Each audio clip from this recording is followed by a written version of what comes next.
What's up, everyone? It is your boy Tareq, and I'm back today with another review for you guys. If you guys are new to the channel, please be sure to hit the subscribe button with the notification bell on, so every time I upload a video, you guys are notified. Today's episode was actually a little bit more interesting, I'm not going to lie to you, but I ain't going to talk too tough.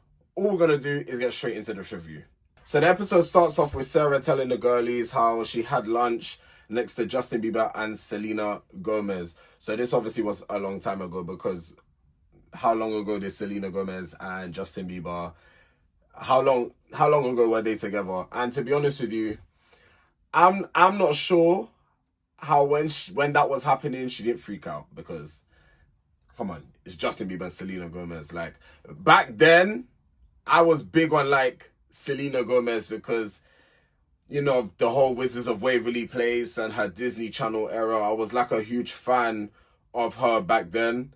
Don't really listen to her music. I don't really watch anything that she's in now. But like as a kid, I was a huge fan. So if I was in that situation at the age that I was, I do not know how I would have managed to hold composure. Then we get into Ben and Sarah's conversation. Ben is falling in love with Sarah.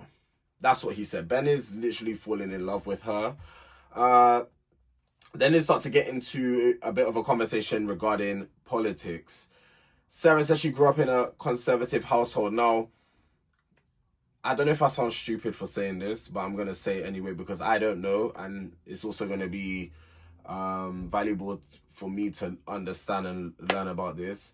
But is growing up in like a conservative household in the States the same as being a conservative in the UK? Is it the same thing or is it different? Because I know in America you have the Republicans, the Democrats, the Liberal, like you have these different parties, but here is not called that, is different. So that's why I'm asking. I'm not sure. Is it the same as if you was to be conservative over here, or is it? I probably sound silly AF for even asking that question, but you see me, if I don't know something, I'm gonna ask. I rather ask than to pretend I know something and talk about it and make myself look stupid. So if me asking a question, trying to learn and trying to have a better understanding of something makes me silly, then I guess I'm silly. Ben tends to keep out of the politics. And I'm not going to lie, I used to be like this. I used to always tell people, do not involve me in politics. I don't want anything to do with politics. Do not mention my name, anything to do with politics. If you lot are having a conversation, that's absolutely fine. Have your conversation, but keep me out of the mix. I don't want to hear anything to do with politics. Then Sarah proceeded to ask Ben what he thinks about Black Lives Matter. And this is where I started to question Ben. I started to question him, but I had to keep an open mind at the same time. So Ben says he doesn't tend to get involved in stuff like that. And you see me, I'm just going to give my 2 pence here. If I'm friends with someone, or I'm like close with somebody, and I do not see them speaking up or mentioning anything to do with Black Lives Matter, or, you know, something that I deeply care about, like especially when it's basic human rights, and you're not voicing your opinion about that, I will start to question you. It's just because like these are things that are just basic human rights. Like stuff like this, like if we really want to get into the nitty gritty, this is basic human rights. So to me, it's a thing where if you are not vocalizing how you feel about this and you just say, I'm not involved, I don't want to get in the mix, I'm so sorry to say, but to me, you're just as bad as the people that are doing it. It's because having a voice is better than having no voice. And you actually speaking up and standing up for something, especially when it's things that are happening to people within my community and stuff. If you're not speaking up about that, I'm going to question you. I'm going to be like, well, why are you not speaking up? Don't you think this is incorrect with what's happening? Like I said, basic human rights. Don't you think that this is immorally incorrect? And the fact that you have nothing to say on the matter, it really makes me question you. It really makes me question you. And this is why people that Okay, so we'll get into it. We'll get into it. Sarah did not like Ben's answers at all because stuff like this she's really passionate about, she really cares about. And like she said, and I do agree with her, this is basic human rights. Like, how can you not have an opinion? How can you not want to have a conversation about these things? It's like, it's giving amber. I'm not gonna say red, because Ben does seem like a nice person, but like, it's giving amber because it's like, when stuff like this is happening, you should be one of those people to voice your opinion and say this is wrong, I don't agree with this, and not be like, you're not involved. I do get the fact that some people just don't want to insert themselves, they don't want to talk on certain situations, they don't want to have an opinion because they feel like, the safest option is just to stay out of the mix. I listen, I do get it, but when it comes to basic human rights, I'm sorry, how can you not have an opinion? Type of thing. So yeah, that's just my take on that whole situation. Sarah was saying that she basically needs someone to be on the same page about equality and basic human rights, which, quite frankly, yeah, I agree with her on that matter. And you can see when Sarah was talking to the women back in the women's quarter, that she's a little bit thrown off because it's like, oh, like, how can you not have an opinion? How can you not say anything? How could you not vote? Like, these are important things. Like, you voting, especially in America. Here I can kind of, anyway. But in America, politics is very big. It's very, very big. Like, people be fighting, people be not talking to family members, people be losing friendships over that stuff. And to be quite frank, I understand it. Before, I kind of used to be like Ben. Like, I wouldn't really insert myself. I wouldn't really talk about politics. I'll be like, anything to do with politics, don't involve me. Like, I really used to be like that. But as I've gotten older, I've realized that whatever party's involved can determine how your future goes. And that's so important. Like, if you have a certain party leading your country, can it do it for the better or the worse? Like I said, I'm not gonna get too political with this because I have my own opinion about certain things. But that's not what this video is about. This is simply a review on episode 4, and literally that's what we are going to be talking about. Next, we have Madison and Mason, who have a conversation. Mason says he's committed to Madison. I feel sorry for Mason. I do feel sorry for him. I did question though, is he only saying this because of the conversation that he was having with the boys? But then it made me realize that he actually doesn't know that Alex is the other person that Madison is talking to. So this boy has genuinely fallen for Madison. But we'll get onto how Madison is feeling later on. She was number one in the state of Indiana from Bible quizzes. So yeah, she's really into her religious stuff, and I love to hear it. Meg and Mason then have a conversation. Meg asks Mason where his head is at with those two at this current moment. Meg says her butt is tingling. And she only gets it when she's nervous or about to break up with someone. So I guess it goes off energy. And Meg seems like she's, I would say kind of spiritual person. Like, she's not religious, but she does believe in higher power. So I could say like it's on like because you could be spiritual and not religious. Like, that is a thing. Like, you could be spiritual but not believe in God. Like, that is a thing, by the way. Even I don't see, like, I believe in God, so like I don't, when it comes to all of that type of stuff, it's like, yeah, I respect it, I see it. Like, I guess parts of me is like, I'm like, I believe in God, but then I could be spiritual as well at the same time. Like, I go off energy, vibes, and like talking about that type of stuff, not people that deal with the crystals and stuff like that. I mean, if that's what you do, that's what you do. But yeah, I'm not talking about that type of stuff. I'm talking about, feeding off energy, just getting a vibe, being very, you guys get my gist. And she can sense that from time she's saying her butt is tingling, something, it seems off. That's what I'm getting from there. Meg said if she has a better connection with someone, if he has a better connection with someone else, sorry, she would want to hear it from him rather than him just leaving. So why didn't Mason proceed to tell her what he told Madison? He thinks he's slick. He thinks he's slick. But you see, the thing is, the women are a step ahead. He thinks he's slick because in his head, he's probably thinking, if things don't work out with Madison, I can just get with Meg. It doesn't work like that. Like, it doesn't, like, you're getting engaged to this person. Like, marriage is the long-term thing. So it's like, if you're just getting with someone because, oh, option A didn't work out, it's like, are you really getting with that person for the right reasons? So I just found it a bit mad how he wasn't upfront and said, you know what? Well, I actually have something to tell you. I don't know, man. I don't know why people these days are just not open and honest. It's not difficult. Like, it's not a hard thing to do. It's actually not hard. Talking about feelings and stuff like that, I can see that sometimes being difficult for some people.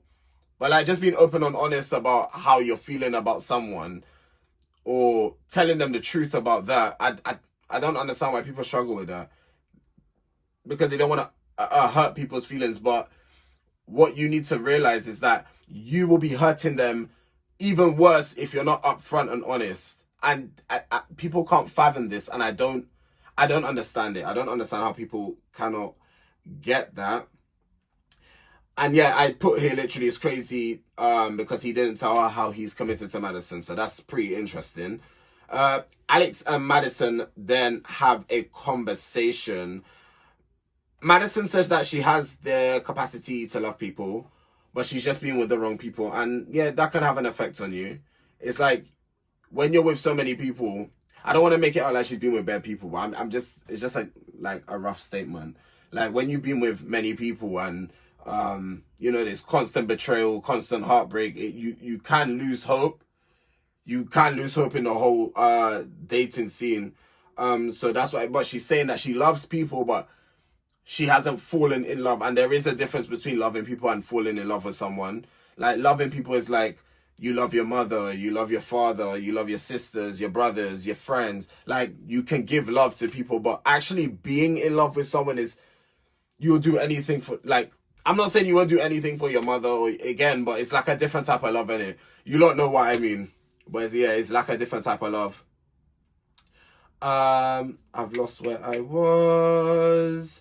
Alex is the sweetest. He said he will be there to support her no matter what. So I thought that was pretty sweet from him. Madison was not into talking to Mason. She basically said when Mason came in and didn't hear Alex's voice, she kind of was like, "Aw." So that's basically her head is with Alex. Like, Mason's not in the picture anymore. Basically, from her saying that Mason is no longer in the picture, she basically friend zoned Mason. She said, "Is it more of a friends thing or is it more romantic?" And yeah, it's more on a friendship level. So yeah, Mason has basically been friend zoned. Alex was her number one from day one. They are now boyfriend and girlfriend. Madison tells Alex that she has to, so she proceeds to then tell Alex who the guy is, and she told him it's Mason. So now, bearing in mind, Alex knows this piece of information. He knows who the guy is, right? Just keep that in your brain. It's deep because all the guys were celebrating in the quarter, and Mason was all cheering and kikiing. Little does he know that it's you. Do you know how awkward that is? Alex knows, Mason doesn't know, but you're all kicking and cheering him on. Alex knows the person and tells Devon. And then it's funny because Mason comes and joins the conversation, doesn't he? And they're both smiling with each other and talking to each other. Guys, that's so awkward. Because you can see in Alex's face, Alex is like, "Oh my God, like, you're cheering me on, but it's you that she's going to break up with," type of thing. Like, it was actually deep. But to me, it was like, okay, there's a bit of juiciness coming out with these episodes. It's like, for me, the first three was like a snooze fest. I'm not going to hold you to it. But it's like episode 4 was like, okay. It's starting to get juicy. Brittany and Devin have a conversation. Devin suffered from an injury in high school, which led him to not playing basketball again. He tried every surgery to basically make himself better. He said that he even had thoughts of hurting himself. Trigger warning, by the way. I should have said that before. Trigger warning. Trigger warning. Where was I? Because he basically didn't see the point of living. He had surgery on both his hips, and eventually the pain ended up going away. He had lost a little bit. He didn't lose his faith in God, but he had lost some hope, or not lost hope, but like it was getting further away. And I do understand what he's talking about, because I once upon a time went through this myself.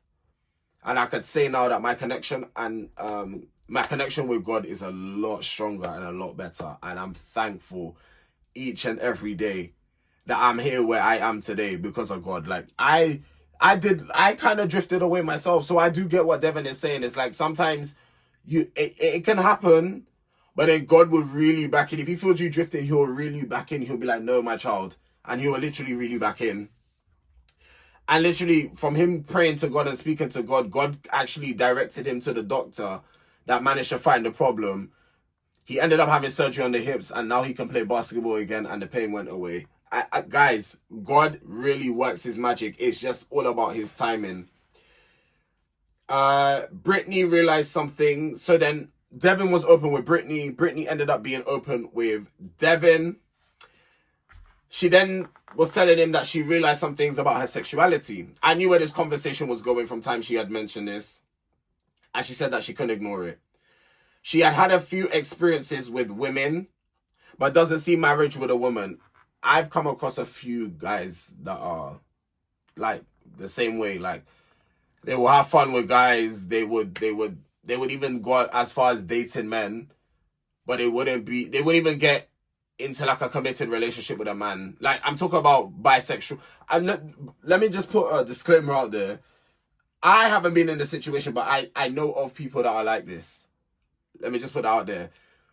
They would have fun with guys, go on dates with guys, wine and dine men, do all of that good stuff. But to even say boyfriend and boyfriend, they can't. They won't. They don't see that. They don't see that. They see the partnership and the relationship and the marriage side with a woman, but they do not see that with a guy. And it can happen. And is there anything wrong with it? In my eyes, no. There's nothing wrong with it. I mean, if that's your feeling and that's how you feel at the time, then that's how you feel. No one can blame you for how you feel. If you just want to have fun with guys and want to marry, vice versa as well. Like you have fun with women, but you realize you want to settle down with a guy. Like sexuality is fluid, and I always say this. Like everyone puts labels on stuff, but if we really go into a deeper level, do we have to put labels on everything? Like, can't people just be themselves and whatever happens kind of happens? But there's too much. People like to put people in boxes, and I feel like even though I've come out, like my sexuality, I've come out as gay, I feel like one side of me is like I put myself in this box where it's like I'm strictly this, but you never know in life what can happen.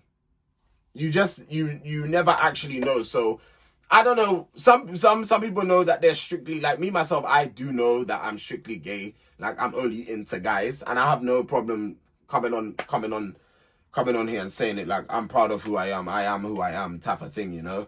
So yeah, I know we're slightly going off, but seeing as we're talking about sexuality, and I get kind of where Britney's coming from, because this is a part of her, and she needs to be open about it. It is a part of her, but at the same time, I feel like stuff like this shouldn't have to be a conversation. It should just be like, oh, this is who I am, like type of thing. And it shouldn't really bother. And I could tell Devin, he wasn't bothered, but it's something that he has to think about. And it's like, I get that it's a lot, but is it something that you really have to think about? Like, so long as she's clarified to you, or she's reassured you, I think I'm using the wrong word, you know. So long as she's like reassured you that once she's with one person, she's with that person, and you don't have to worry about her being with anyone else, I feel like that should suffice. Am I right or am I wrong? Just let me know in the comment section below. But me personally, I feel like, I don't know, everyone's different, innit? Me personally, if someone came and told me that, or they've only been with women before, and now I'm just going to be like, okay, cool, like, we're going to go at your pace, seeming as you've never done this before. You got to kind of let people be comfortable to kind of just explore things on their own sometimes.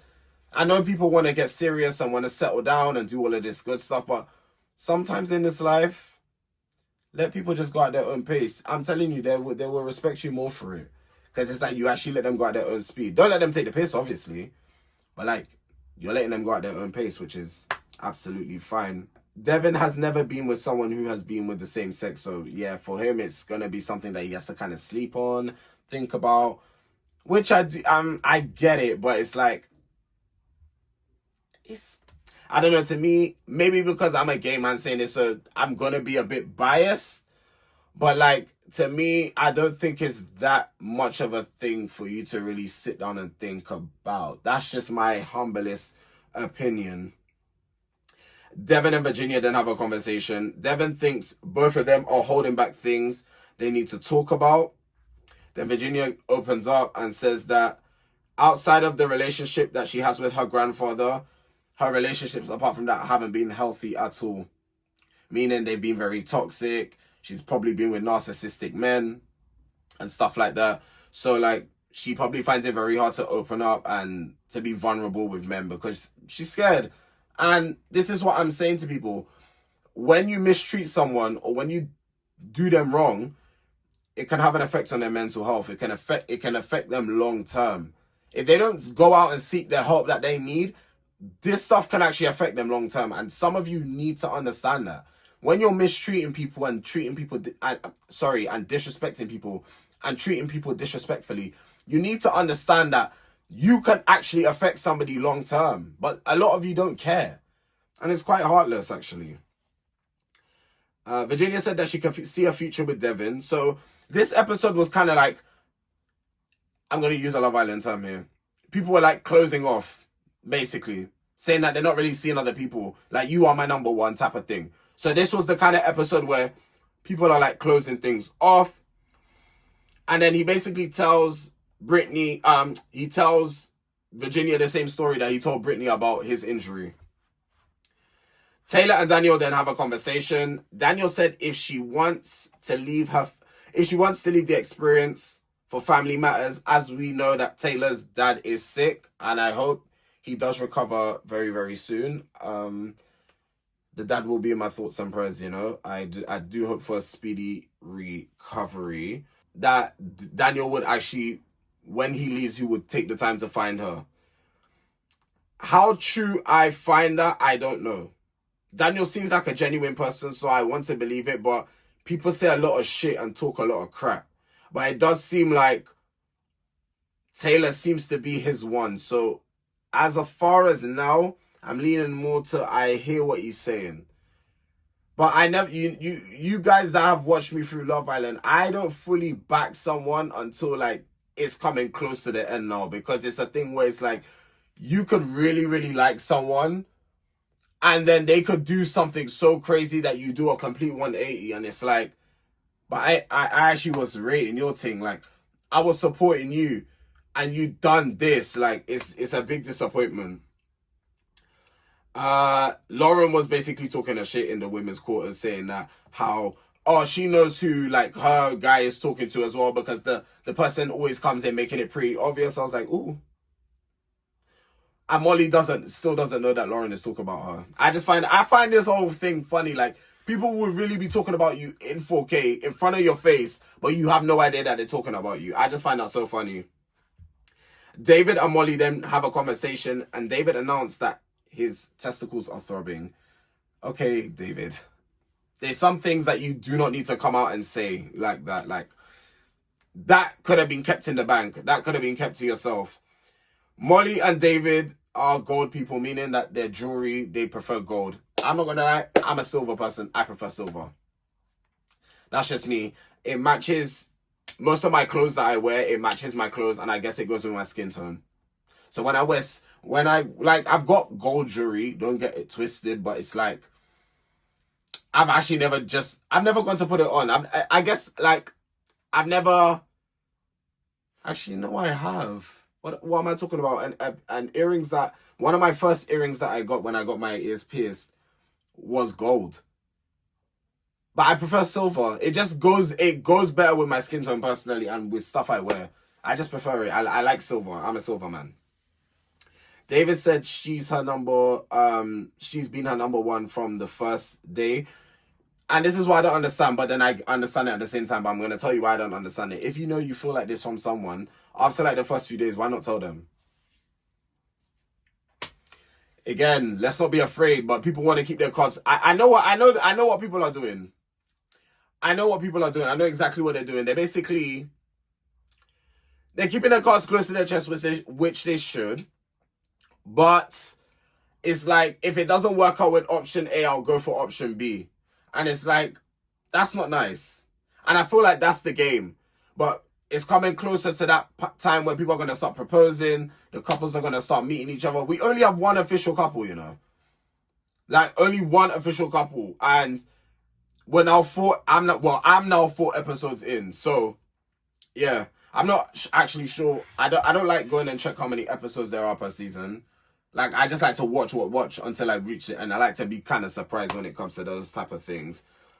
So I haven't really been checking out. I know more episodes are coming out literally tomorrow. So, yeah.